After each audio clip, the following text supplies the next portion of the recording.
The phone's harsh ring sliced through the darkness at 3:17 a.m. David Matthews fumbled for it, his heart already racing before he was fully awake. No good news ever came at this hour. The voice on the other end was clinical, detached. "Mr. Matthews? This is Memorial Hospital. Your ex-wife, Sarah, has been in a serious accident. She's in surgery now." David sat up, instantly alert. "The children?" he asked, throat tight. "They're here, physically unharmed. But there's something else. Sarah needs a kidney transplant immediately. You're listed as her emergency contact and potential donor match from years ago. You're her last hope. If you're feeling the weight of that moment already, hit that like button and subscribe to see more stories that explore the complex bonds that tie us together even after they seem broken. Sometimes life's greatest tests come when we least expect them, from the people we thought we'd left behind." David stared at the ceiling, memories flooding back like a broken dam. 3 years. 3 years since the divorce papers were signed, since he'd packed his things and moved into a small apartment across town, since they'd agreed to split custody of their 2 children, Emma and Jack, now 12 and 9. 3 years of awkward exchanges at drop-offs, of missed birthdays and hollow holiday greetings. 3 years of building a new life as a single father, of learning to cook more than just mac and cheese, of figuring out how to braid Emma's hair for school pictures, of coaching Jack's soccer team on weekends when the kids were with him. The divorce hadn't been particularly nasty, just sad, worn down by years of growing apart, of Sarah's demanding career as a surgeon and David's struggling architectural firm.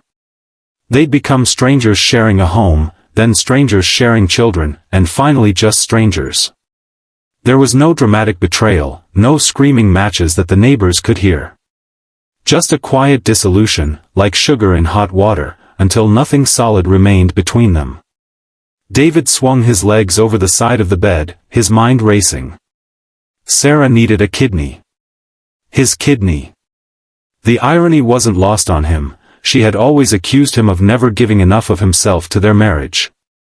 And now, quite literally, she needed a piece of him to survive. He dressed quickly in the dark, muscle memory guiding his hands to jeans and a sweatshirt.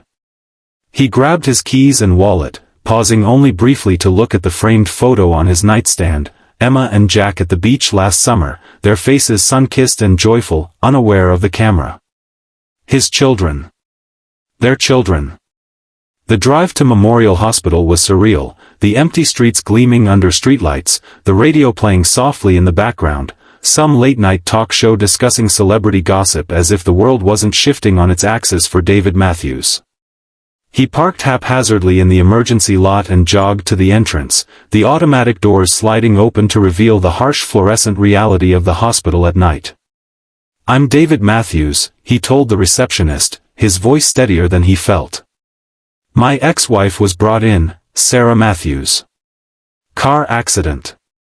And my children should be here." The woman nodded, typing something into her computer.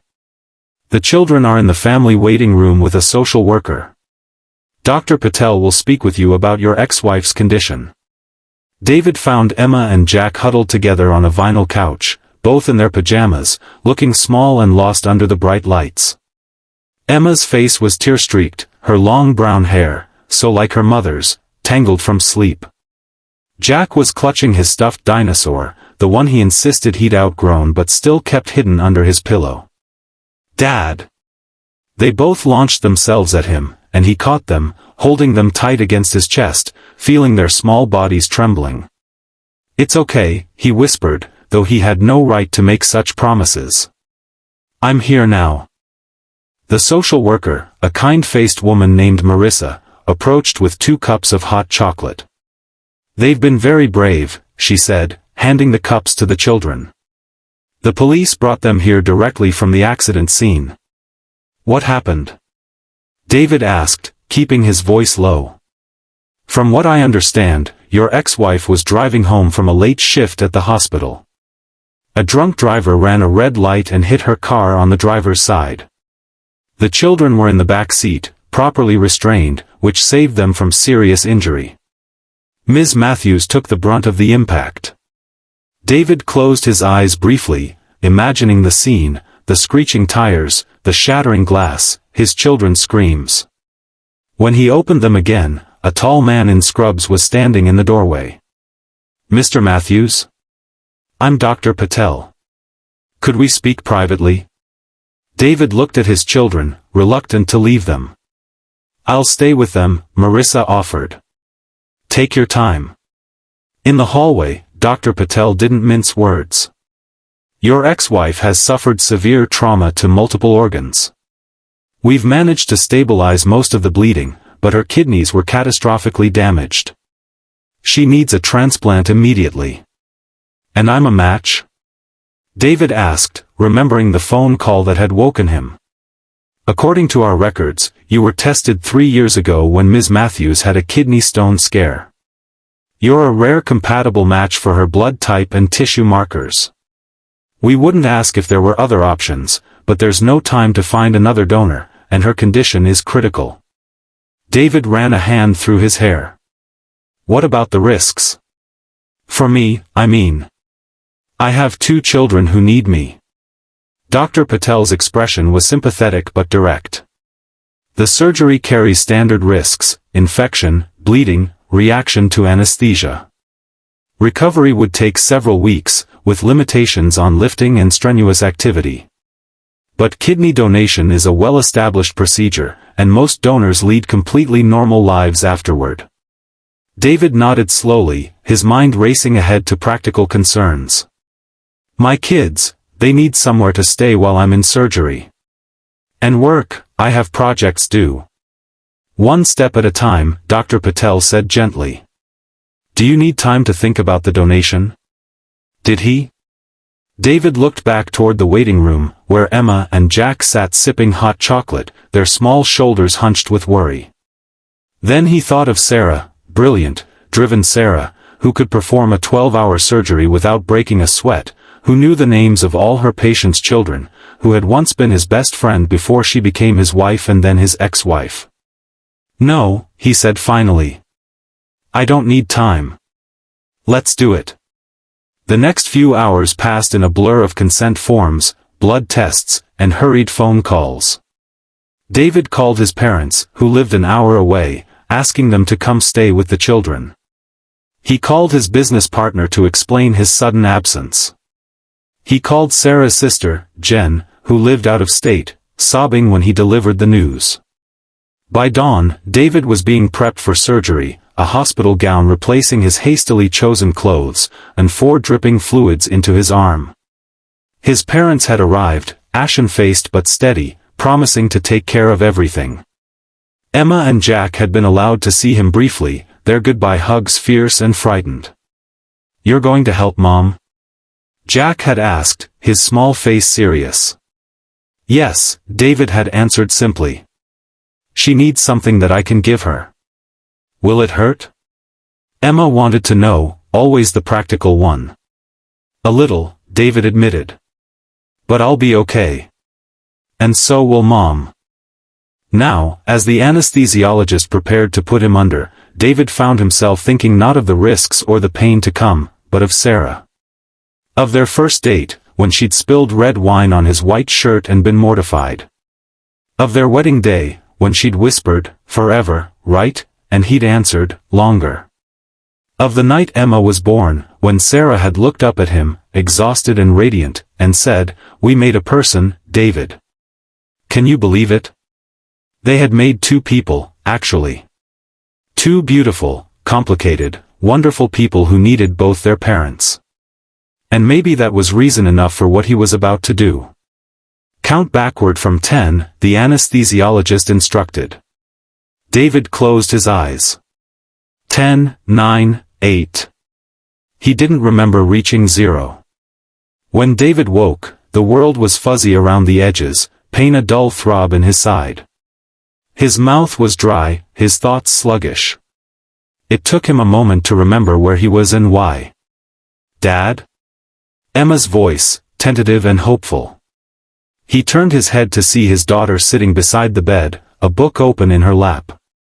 She looked tired, dark circles under her eyes, but she was smiling. "Hey, sweetheart," he managed, his voice a rasp. "You're awake." She jumped up, pressing the call button for the nurse.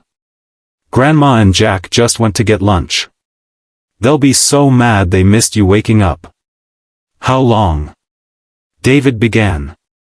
"Almost 6 hours," Emma said. "The doctor said everything went really well. They took your kidney and gave it to Mom."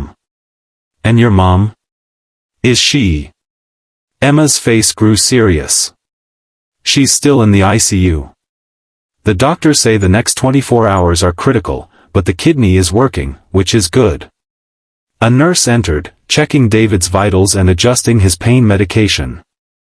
"Good to see you awake, Mr. Matthews. How's the pain, on a scale of 1 to 10? 6, David admitted. "Maybe 7. I'll give you something for that. The doctor will be in shortly to check on you." After the nurse left, Emma moved closer to the bed. "Dad? Can I ask you something?" "Anything. Why did you do it?" "Give Mom your kidney, I mean. You guys don't even like each other anymore." David considered his daughter's question, seeing the genuine confusion in her eyes. At 12, she understood divorce as a kind of ending, a severing of ties.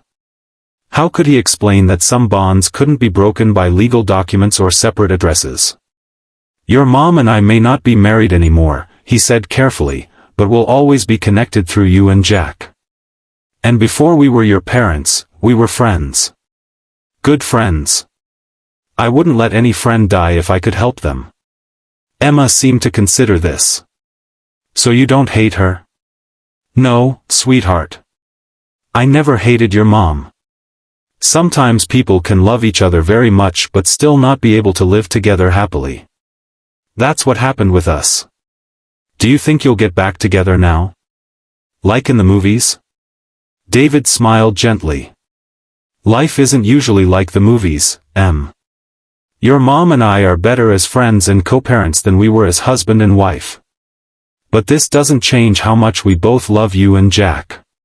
Emma nodded, seemingly satisfied with his answer.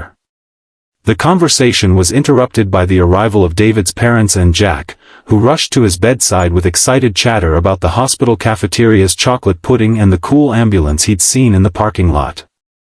The next few days were a haze of pain medication, short walks around the hospital floor to regain his strength, and visits from friends and colleagues. Sarah remained in intensive care, her body slowly accepting the new kidney, fighting off infection and healing from the trauma of the accident. David received regular updates from her doctors but hadn't seen her, couldn't see her, confined as he was to his own recovery. On the 4th day after the surgery, David was sitting up in bed, reviewing work emails on his laptop, when there was a knock at his door. He looked up, expecting a nurse or perhaps his parents bringing the kids for another visit. Instead, it was Jen, Sarah's sister, looking exhausted but smiling. "Hey, stranger," she said, stepping into the room. "You look better than I expected."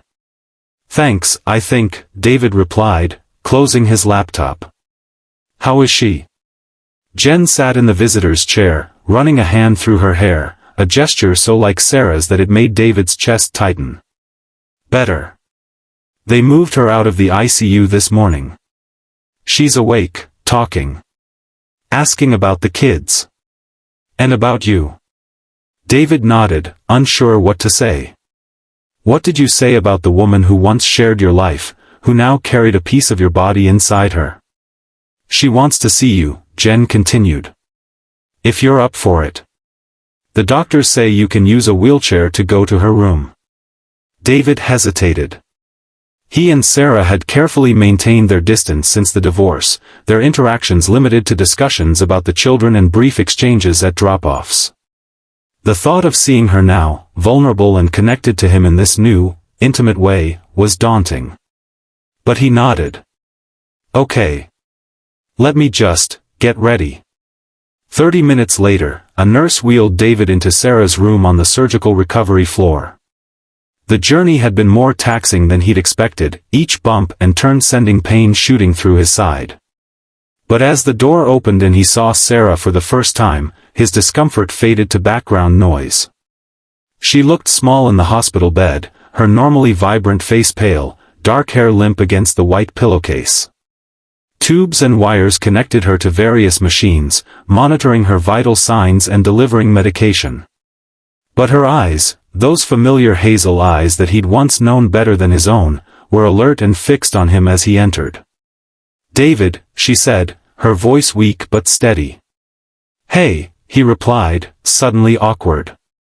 The nurse positioned his wheelchair beside the bed and discreetly left, closing the door behind her. For a long moment, they just looked at each other, the beeping of the monitors the only sound in the room. 3 years of careful distance, of polite emails and text messages about soccer practice and dental appointments, and now here they were, bound together by flesh and blood in the most literal sense. "The kids?" Sarah asked finally. "They're fine. Staying with my parents. They've visited me every day. The doctors thought it best to wait until you were a bit stronger before they saw you." Sarah nodded, wincing slightly at the movement. "And you? How are you feeling?" David gave a small shrug. "Sore. Tired. But the doctors say I'm recovering well." Another silence fell, heavier this time. "Why did you do it?" Sarah asked suddenly, her eyes intense. "After everything, why would you give me your kidney?" It was the same question Emma had asked, but coming from Sarah, it carried different weight. David considered his answer carefully. "Because you're Emma and Jack's mother," he said simply. "Because they need you. And because once upon a time, you were my best friend." Sarah's eyes filled with tears. "I don't know how to thank you." "You don't have to. Just, get better. Be there for our kids." She reached out a hand, and after a moment's hesitation, David took it. Her fingers were cold, but they tightened around his with surprising strength. "I'm sorry," she whispered. "For how things ended between us. For not trying harder." David shook his head. "We both made mistakes. We both gave up when it got too hard. And now you've literally given me a part of yourself," Sarah said, with a ghost of her old wry humor. "The irony isn't lost on me." David smiled, feeling something tight in his chest begin to loosen. "Maybe we needed this. Not the accident, obviously, but a reminder that we're still connected. That we can still be there for each other, even if we're not together." Sarah nodded, her eyes drifting closed as fatigue overtook her. "The kids will have quite a story to tell their friends. My dad gave my mom a kidney. Not your typical divorced parent tale." "No," David agreed softly. "Not typical at all." He sat with her until she fell asleep, their hands still joined, thinking about the strange paths life took, how endings sometimes circled back to new beginnings. The weeks that followed were challenging for everyone. David was released from the hospital after a week but faced a long recovery at home. His parents stayed to help with the children and the household, but the pain and fatigue made even simple tasks difficult. Sarah remained hospitalized for nearly 3 weeks, her body slowly accepting the new kidney, fighting off the risk of rejection with powerful immunosuppressant drugs. The children shuttled between hospital visits, school, and David's apartment, their young faces serious with worry for both parents. Emma took on a caretaker role, helping her younger brother with homework and reminding David to take his medication. Jack drew elaborate get-well cards for both parents, featuring superheroes with kidneys for special powers. Gradually, a new routine emerged. Sarah's sister Jen took family leave from her job to stay and help once Sarah was released from the hospital. David's business partner stepped up to handle their most pressing projects. Friends and neighbors organized meal deliveries and carpools for the children's activities. And somewhere in the midst of all this practical reorganization of their lives, something shifted between David and Sarah. The careful distance they had maintained gave way to necessary communication about medications and doctor's appointments, which somehow evolved into late-night phone calls discussing the children's worries and their own fears.